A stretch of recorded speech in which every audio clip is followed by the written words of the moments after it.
But it's super important to know what kind of business, and we go back to some of the other segments that we've had.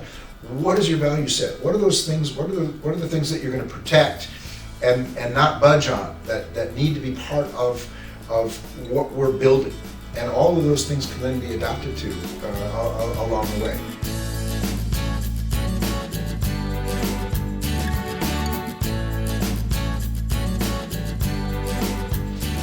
Well, we're back with Mark Beiderwieden, and again, it's been absolutely epic.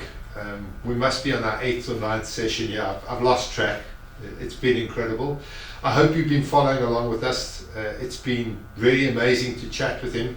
We're in our last session now, and what we want to talk about is startups and how to get a company off the ground, and the all-important case of choosing the right IT partner and the dangers of choosing the wrong IT partner. So Mark, this is an area where you've actually got some personal recent experience. You've been through the pain of a startup, and so there's stuff that you have to say about this. Absolutely. So, but let's, where it's possible, we can differentiate, but let's think about startups also for potentially for viewers, also with market expansion, right? Because it was going into new regions, right? New regions, or going, a new country, and things like that, right? Because they're not identical. It's not copy paste, but there's a lot of similarities in what needs to be done. With the startup is that fortunately together with DiSSECT, with the partners of my team, we helped a startup literally from get off the ground in Germany, and that was a project that we were very fortunate to be part of for a 2-year period, and it literally writing rules of conduct in theory, right? But based on our experience, without getting too much into the detail to start with, but it starts with, okay, you want to be in direct selling. Now let's talk about what kind of direct selling. Let's talk about, with some of my partners, because these were people who are inexperienced with a lot of energy, okay? And so we first talked about the theory of single level marketing, single level direct selling, and multi-level direct selling, and everything that's in between, and where the influences are. We talked about if it's a Friday night at a cocktail party and we're talking about this new company, what do we want to hear, right? What are the things we want to be proud of? They wanted to be very focused on young people. They wanted to have an approach that was modern. They wanted people. They didn't want a large percentage of an organization to not be earning. They wanted to have money or income early on for selling a few of the products to have a substantial amount. So it was worth the effort, and that the speech was super simple. So it was amazing to talk about developing all of these different pieces along the way, and it's easy to go down a rabbit trail on these things, but for the outside viewer, what's important is that you've got options. Okay, if part of the topic of startups is the selection of the software company, depending on who you're talking to, no names at all, but depending on the multiple packaged software companies that are out there that are specialized in direct selling, they may or may not want to steer you down a path so that you are buying their off-the-shelf product, which means they're going to determine what your compensation plan looks like and everything that belongs to it, as opposed to others that have a much more flexibility built in and actually can adapt and do what you want. There's different reasons to go with different companies. They could be based on price or efficiency or time to market and all those kinds of things. But it's super important to know what kind of business. And we go back to some of the other segments that we've had. What is your value set? What are those things? What are the things that you're going to protect and not budge on, that need to be part of what we're building? And all of those things can then be adapted to along the way. We landed on a hybrid model, and the compensation plan had 3 legs to it. and it could have more, but it was basically on 3 legs. It's called like a trinary. I suppose you could say that, but it also limited the number of levels, because the young gentleman and the team of investors that we were supporting along the way, they said, we don't want anybody to be anywhere talking on stage saying that with this company you can earn $1 million.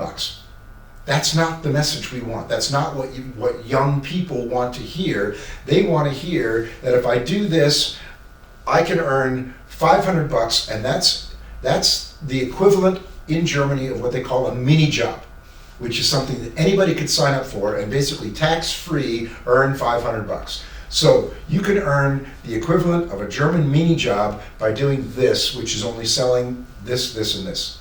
Done. Super simple, easy to understand, great connotation, something that every young person knows about, because everybody knows what a mini job is, right?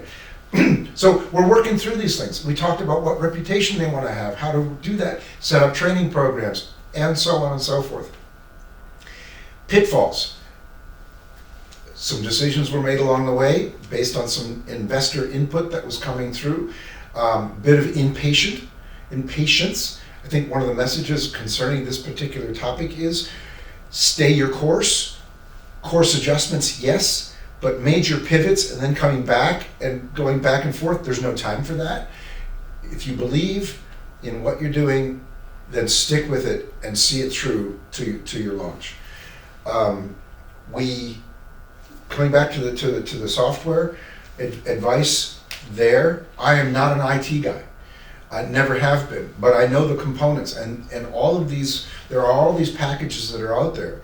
What's super important is when you're talking to, as a startup person coming into this industry, coming into this business, you're not going to be as polished and savvy and knowledgeable as the person who owns the software company, who's been having these conversations with potential startup people in direct selling for the past 5 or 10 or even more years than that. And he knows everything that you need to hear in order to sell his product to you. And he's going to make that happen. And he's not going to budge on a lot of topics, and he's going to have reasons why he can't budge on that. My advice is, we made this mistake that we did not have the prerequisites and we did not have enough checkpoints in place that were in writing to say we have to be here by this date in order to ensure this launch. And what happened was, very, very openly speaking, is that we had promises on launch dates, and we went back and forth, and they were moved and moved and moved, and we ended up launching a good 7, maybe even 8 months after the original projected launch date. And that was because of the software company? That was because the software company just did not move fast enough and have enough focus. I believe that we became somewhere along the way, this is a larger company, I believe that we became a very small fish in a big pond. I believe that somebody else came along with a bigger budget, with a bigger project or something like that, and we just got moved so far down the totem pole that things just didn't happen. And that's a longer story. All I can say is, if somebody's refusing to give you a commitment and you don't like it, then move on to the next, because there's enough people out there, there's enough opportunities out there to get good software packages and whatnot. And do that. So again, there's packages that are available. You need to have somebody own it. Having in terms of inside the internal mega, because these implementations, whether you like it or not, there are interfaces, there are things. Nobody can just come in and say, okay, we're going to do all this for you, without you personally being involved in the decision-making trees that go along, and which systems we're going to open and close and release later on, and content and uploading content, all that kind of stuff that has to happen. Needs to really be clear. Get an expert. Get help in looking through the contract by somebody who's done it before, who has no skin in the game. Super, super important. Again, coming back to a company like yours, who's actually been down this road, will be able to give the right advice as to what to be looking for then. Yeah, we'd give a lot better advice now than we would have 2 years ago, I have to say. Yeah, well, you've had this experience Yeah. now, which is Which is a tough one. yeah, And the problem is your whole business runs on that IT platform. right. So as a startup, and there's a couple of things that I know from experience. If your business fails, then any software is good enough. Right. Am I right? Sure. But if your company succeeds, what you don't want to be doing is changing software partners while you're under stress. And I describe it like changing a fire hydrant without turning off the mains. Right. Everybody gets wet. Yeah. Because now you've got the sales are coming in at high speed. You're doing maybe hundreds, thousands of sales a day. You've got people signing up at high speed. And under all of this pressure, you now got to try and change systems. So you've also got to pick a partner who will scale with you. Right. So you've got to pick a partner that you can afford as a entry level, and one that will scale with you, and one that will meet your deadlines. It's Yes. a bit of a unicorn, isn't it? It is. Yeah. Well, I don't know. I don't know if it's a unicorn, but I just encourage a lot of due diligence. If a software company wants to blow through user testing and not really take the time to tick all the boxes and take the bugs seriously, then you've got to stand your ground. You've got to say no. Without user testing, we're not going to launch. Right? We've got to get these things fixed. Right. Concerning startups themselves, you can have an awesome plan. You can awesome compensation. You can have awesome products. You can have awesome software. It can all be ready to go. It can all be ready to go. And the most important component of everything, you can have your compliance, you can be legally registered, everything can be perfect, right? Is who's selling your products?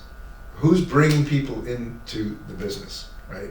And that is a colossal effort that has to be given real due diligence. It has to be given real focus and effort at the right time. And this is, can we find somebody who's experienced enough? It's got to be driven. It can't necessarily be driven by the same people who are focused on just getting the nuts and bolts in place at the right time. I couldn't agree more. Right? There's 2, 3. There literally 2, 3, 4 people can get the warehouse set up and the software in place and the rules and all of that infrastructure stuff. But somebody has got to have their head on the chopping block and be solely responsible for getting that first person in the first circle. And how difficult is it to get that first person in, to get them trained, to get them committed, to get them going? It's a bitch.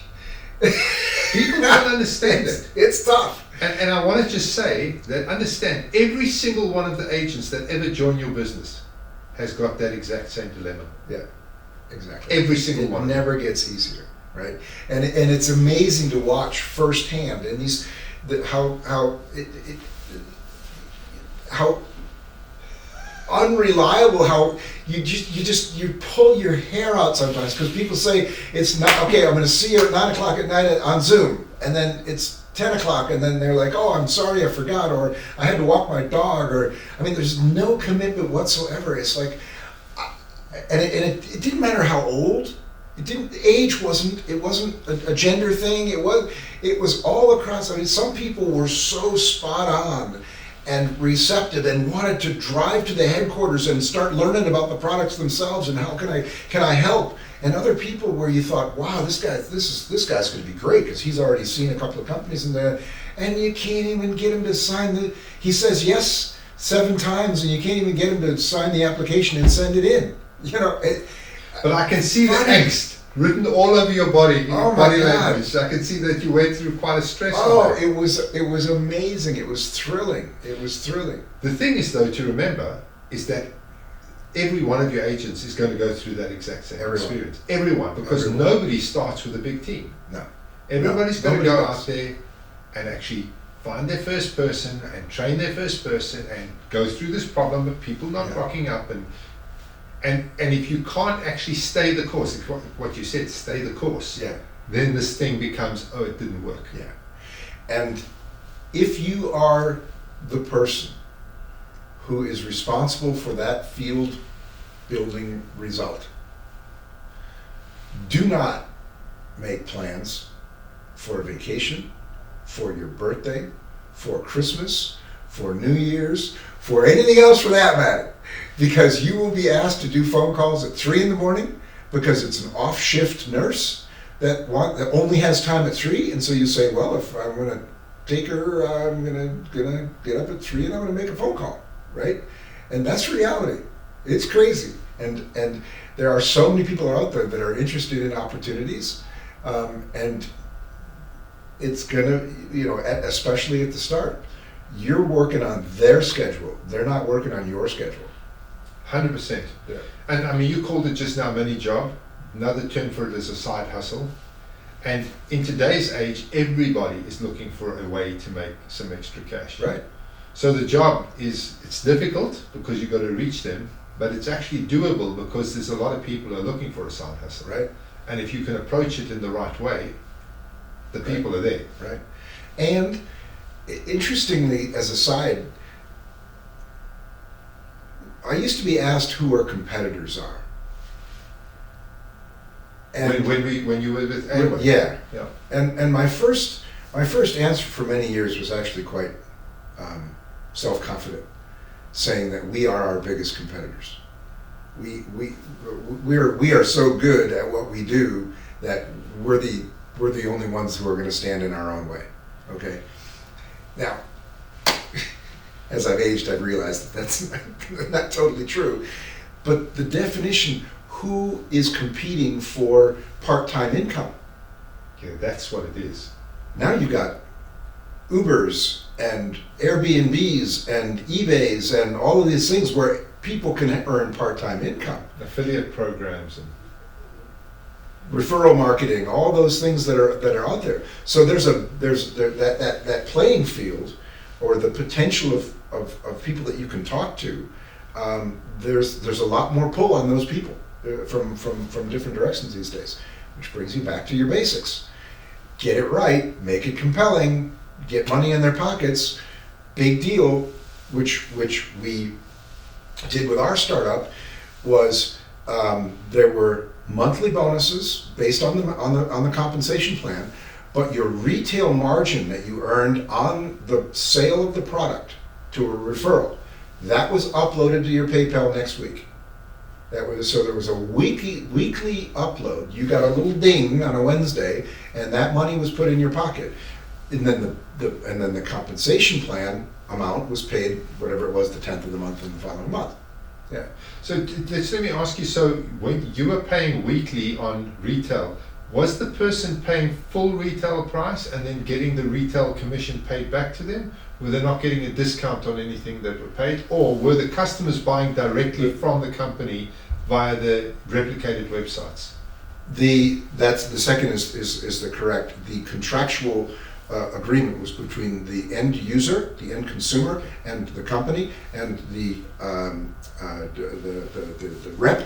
representative was receiving a referral commission on the retail amount that was paid, and then participating in the compensation plan based on the total volume and its structure. Yeah. So what I would do is I would say to you, Mark, I've got this amazing product. You said, fantastic, I want to buy it. I send you my link. You went online, you bought it online. Done. Company shipped the product directly to you. And on Wednesday, 10 bucks to you. Boom, I get the retail commission. Yeah.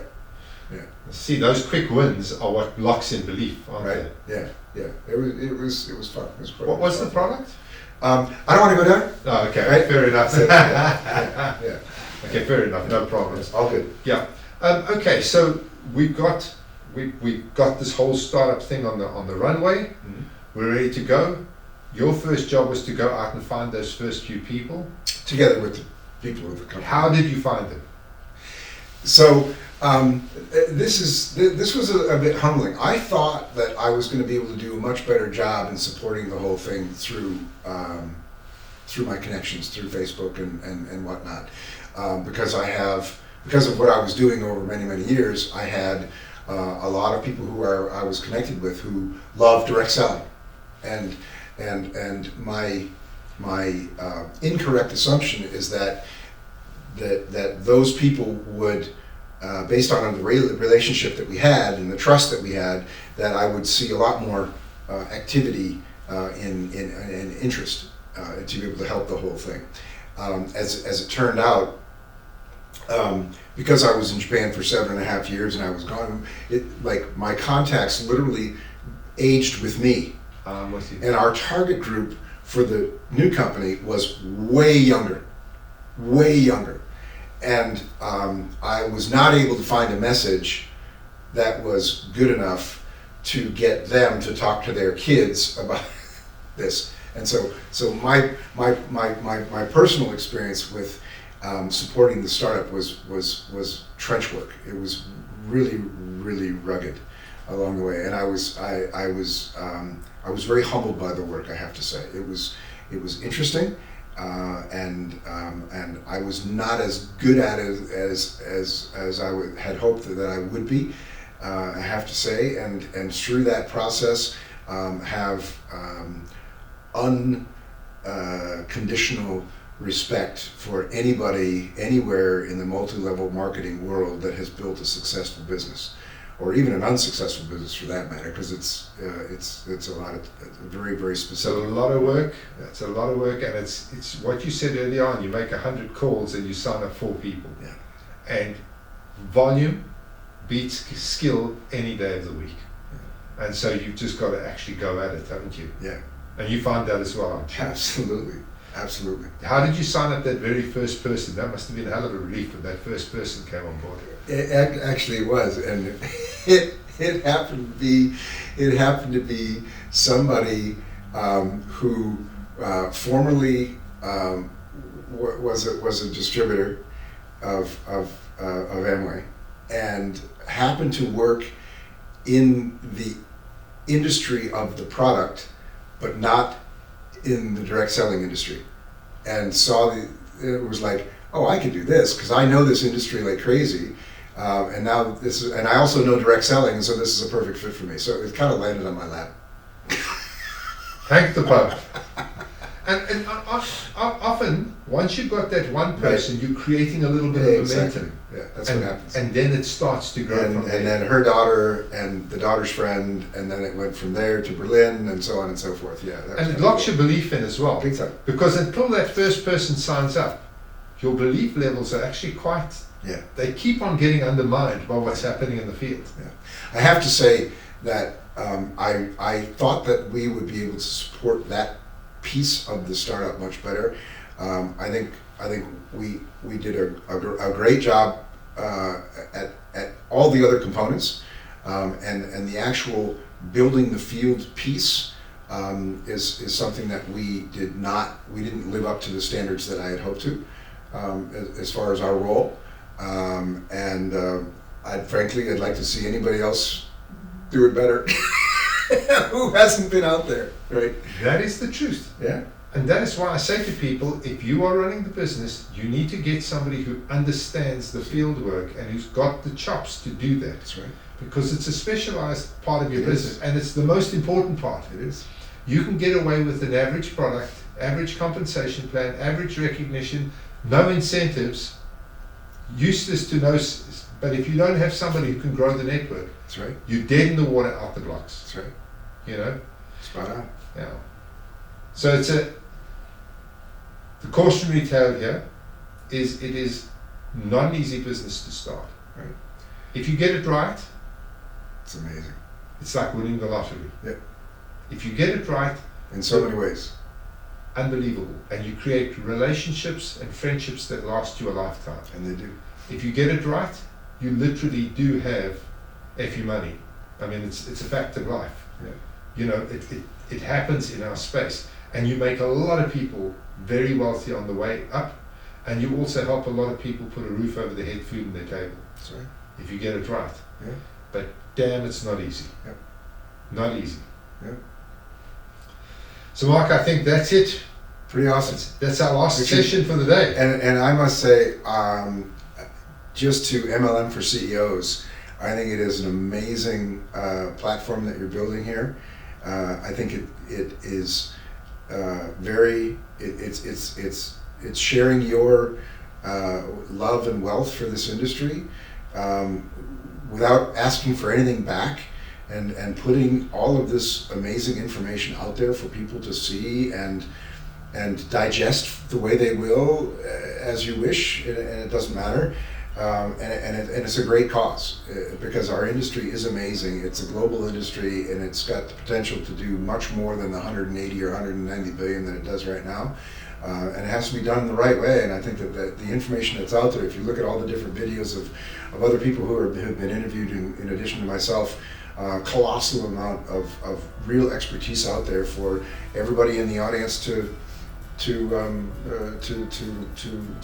just tap into. So congratulations. Mark, from my side, I just cannot thank you enough. I mean, for somebody of your caliber, with your experience, to come and sit down with me and to share all of this information. 9 times.